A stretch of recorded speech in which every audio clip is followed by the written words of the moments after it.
Hey, mighty good friends. This is Amy Temperley from A Mighty Good Time, and I'm excited to do another Mighty Good conversation today with Tammy Mills, who is.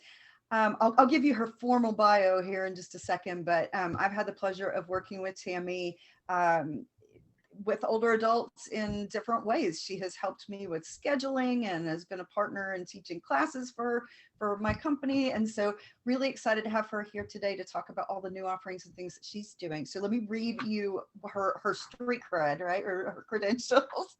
So Tammy is a yoga therapy intern and a 500-hour registered yoga teacher through the Yoga Alliance. She has also completed 26 hours in Himalayan singing bowl therapy and techniques with Everett Allen. She loves teaching yoga in person or in Zoom and really loves adapting it to people who have disabilities or need additional support. She's also worked with Alzheimer's and dementia, which would be interesting to talk about how yoga and these and the bowls. I'm always interested in the bowls, how it impacts people.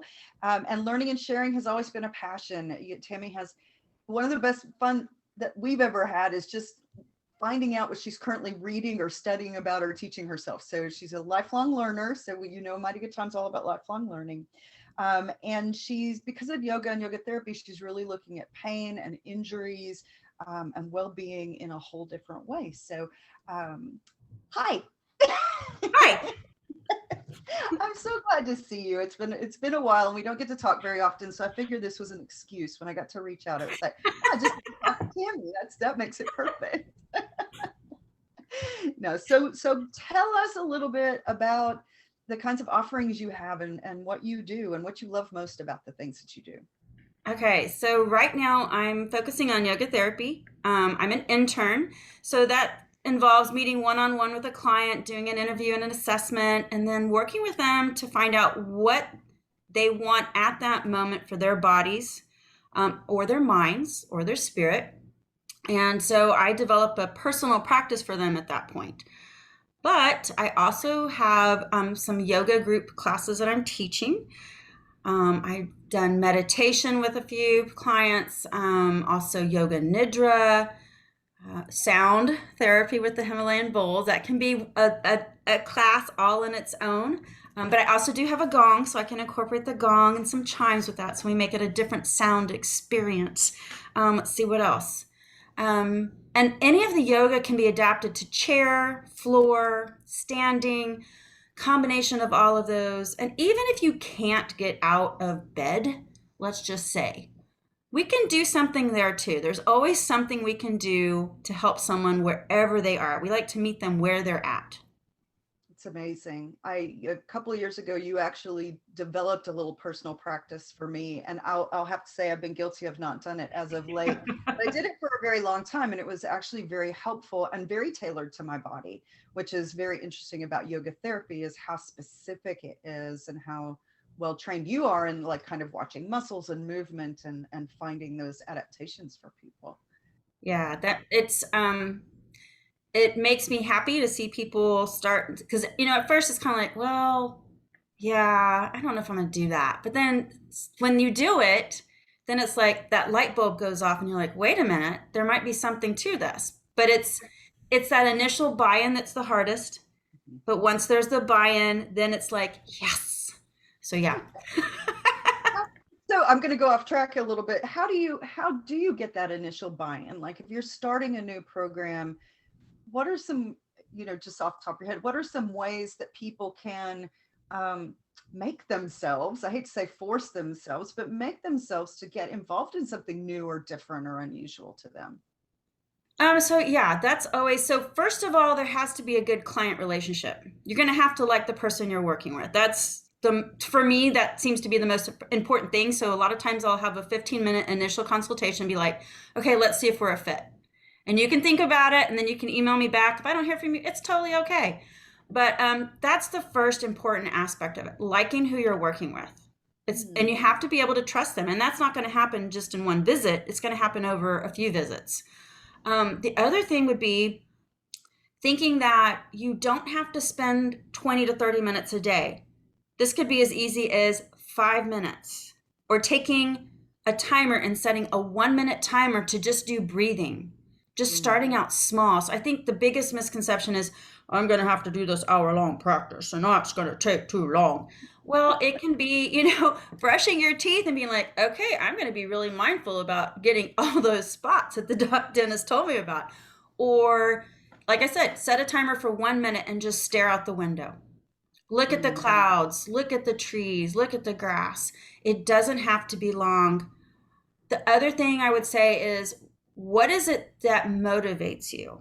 Is there a reward? Is there something that you really like to do that you haven't done? And you're thinking, if I get this done and I'm feeling better, I can do this. So there's a Those few things we can work with. It depends on the person. And you might hear me say that it depends. those are great tips. So, and I'm thinking about, especially at a mighty good time, we have a lot of fitness, we have a lot of yoga, we have a lot of different programs that we offer in that health spectrum.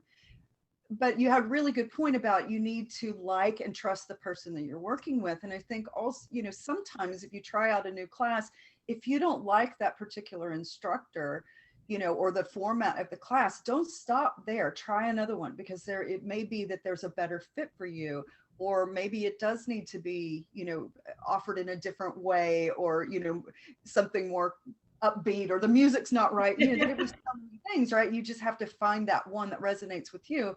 And sometimes it can take a couple tries to find those kinds of right Yeah. matches for you. And Yeah. that's hard. I mean, sometimes I like to offer at least the first class free. That way, if you didn't like it, you didn't lose anything, but at least you tried it and you might have gotten something out of it. There might be a small little tidbit that you really liked. But and with that, if you didn't like something, feedback's always good. And if the instructor's not going to take feedback, then that's kind of like a flag for me to say, okay, let me try somebody else. But Yeah. feedback is always helpful. As an instructor, I'm always, and I tell people, stop me. Tell me this isn't working so that we can adapt it. Maybe it's a towel under the leg, maybe it's a pillow under the head, maybe it's just leaning back. Um, but yeah, the other side of that is communication. You have to talk to the person to let them know. That's great. That's great. Tell us a little bit about the singing bowls, because I love them. Tell me how you got started in that, and what the benefits of the singing. um, so I love music. I have played percussion, piano, and classical guitar. So when I heard the bowls, and I was just like, wow. So the whole idea is that they can tune into different aspects of the body, the vibrations of the bowls. So with the bowls, they will they align with your chakras, your energy centers within your spine. But even though they're tuned, they're hand hammered, they're specific, I like to use them with an intention. So my son had a headache. We go with the intention of, let's reduce the headache. Let's get a nice restorative posture. Let's put the bowl on. We actually put the bowl on the head, and we play it. And we see if it works. If it doesn't, well, then I try something else. Um, if they want to study and they're just not focused, lay down. Let's find the sounds that work with you and go with that. So we actually place the bowls on the body, so that you get the vibrations. And some of them are a bit big, so I just make sure that they're not too heavy.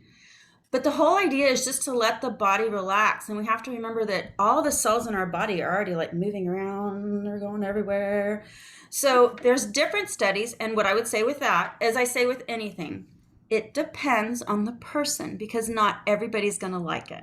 So Yeah. one son loves the gong, the other son's like, let me out of the room now. So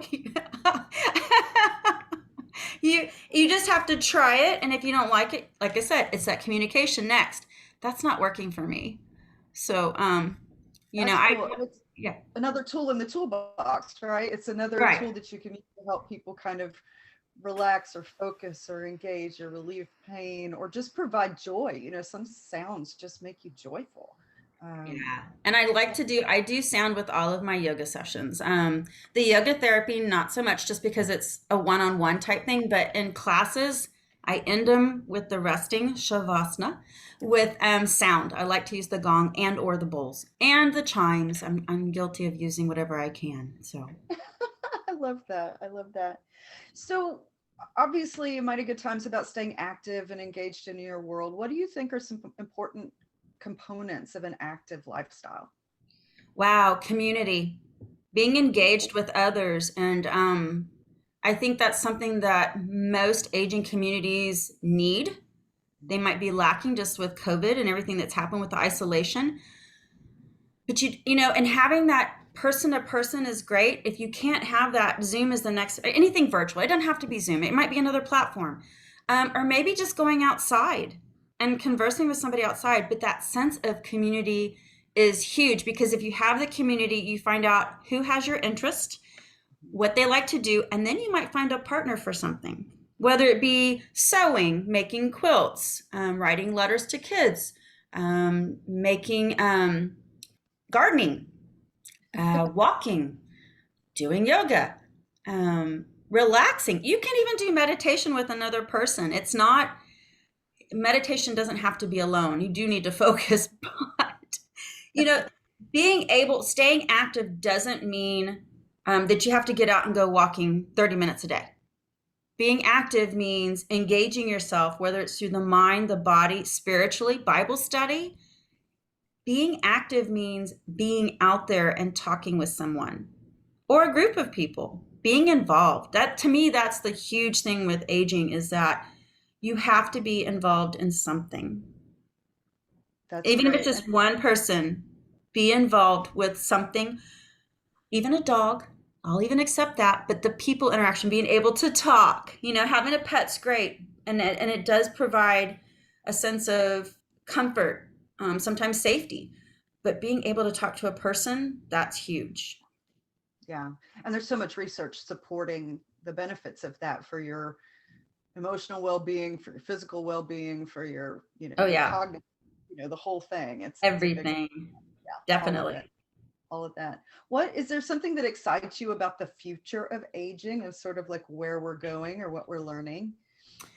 They are developing a lot of new, what would you call it? Therapies. There's some new there, and therapies can involve non-invasive as well as medicinal. So, Alzheimer's, dementia, that's a huge one. And there is tons of stuff coming out about that. So just the idea of all the research, the technology we have of being connected. I mean, can you imagine if we didn't have these virtual platforms? How would we have stayed in touch? It's huge. So I think as we move further into the future, I think the technology, I think the different therapies, the research that's being done, especially with the non-invasive. I mean, there are so many things out there. It's just a matter of getting it out there. And again, I'm going to say it depends. Not everybody's going to be receptive to it. So you Yeah. have to have a multitude of things to offer. But yeah, I think aging in the future, because of the technology, because of what we're looking at, I think you can age better, and you have a lot of tools that you can use to do that. So yeah. Yeah. I read a very interesting article this morning that talked about that the three main components really of sort of this healthy aging was health, wealth, and self. It's very hard to say quickly, Help but kind of self. can. If you can be healthy, financially stable, and have the things that give you joy and pleasure, then health, wealth, and self.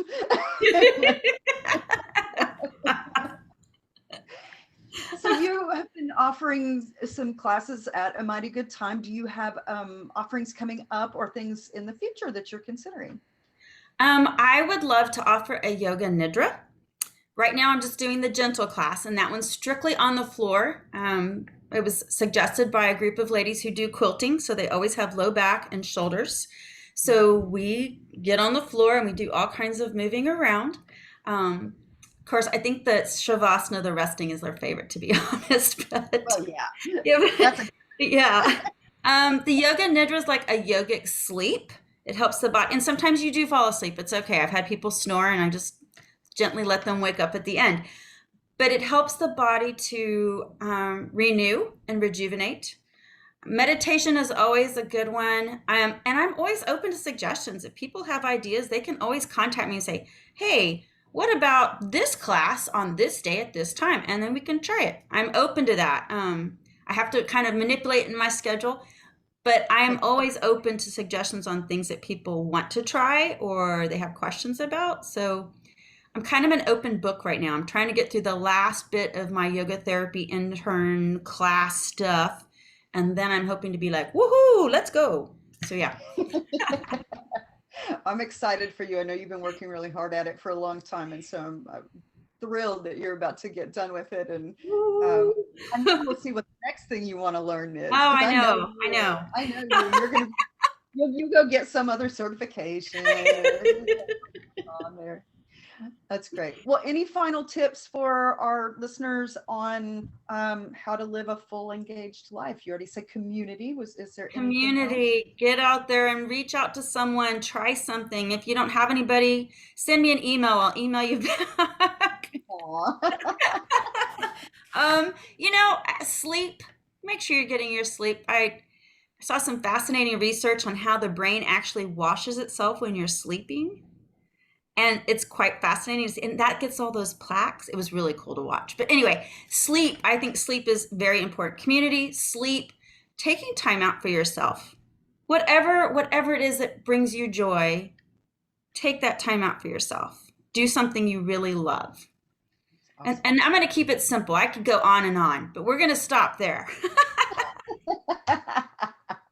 Yeah, I know that you're also very good with nutrition and all kinds of stuff. So, supplements, like there's a whole conversation. We'll do this again. We'll do this again.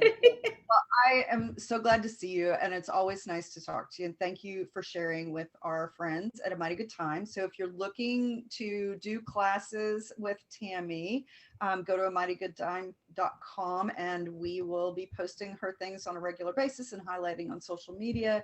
And don't forget, if you're on the website and there's activities that you like, if you have logged into the site, you can actually click the little heart button that says favorites, and it'll add to your favorites list. So be sure to add Tammy and her classes to your favorites list. And thanks again, Tammy, and we'll talk to you again soon. Thank you.